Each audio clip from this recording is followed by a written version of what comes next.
નમસ્કાર મિત્રો, આજે આપણે વાત કરવા જઈ રહ્યા છીએ એક એવા પવિત્ર તહેવાર વિશે જે જીવનમાં નવી દિશા અને નવી આશા લઈને આવે છે। એ તહેવાર છે મકર સંક્રાંતિ।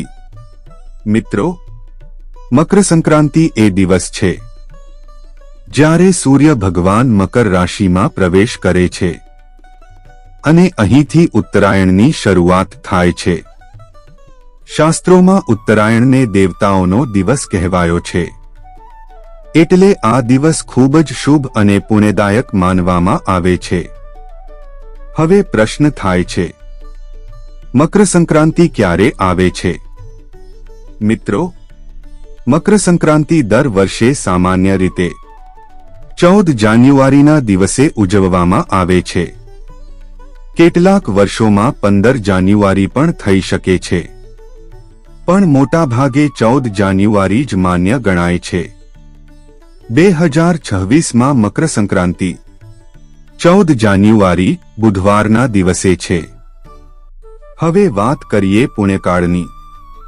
મિત્રો, મકર સંક્રાંતિના દિવસે સૂર્યોદયથી બપોર સુધીનો સમય પુણ્યકાળ ગણાય છે। આ સમય દરમિયાન કરેલું સ્નાન, જપ, દાન અને પૂજા સૌ ગણી વધારે પુણ્ય આપે છે। તો હવે જાણીએ આ દિવસે શું કરવું જોઈએ। સવારમાં વહેલી ઉઠીને સ્નાન કરો, સૂર્ય ભગવાનને જળ અર્પણ કરો અને ઓમ સૂર્યાય નમઃ આ મંત્રનો જપ કરો। તલ અને ગોળ ખાવો અને શક્ય હોય તો બીજાને પણ વહેંચો, કારણ કે તલગોળ જીવનમાં મીઠાશ અને સુખ લાવે છે। હવે ખૂબ જ મહત્વની વાત, દાન। મિત્રો, મકર સંક્રાંતિ પર દાન કરવાનું વિશેષ મહત્વ છે।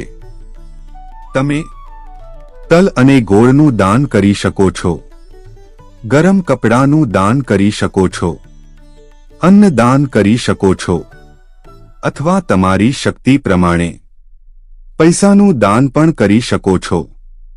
દાન હંમેશા પુણ્યકાળમાં અર્થાત સૂર્યોદય પછી કરવું શ્રેષ્ઠ ગણાય છે।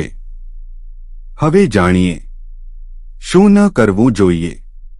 આ દિવસે ઝઘડો ન કરો, ક્રોધ ન કરો, કોઈનું અપમાન ન કરો અને નકારાત્મક વિચારોને દૂર રાખો। મિત્રો, મકર સંક્રાંતિ માત્ર તહેવાર નથી, પણ જીવનને અંધકારમાંથી પ્રકાશ તરફ લઈ જવાનો સંદેશ છે।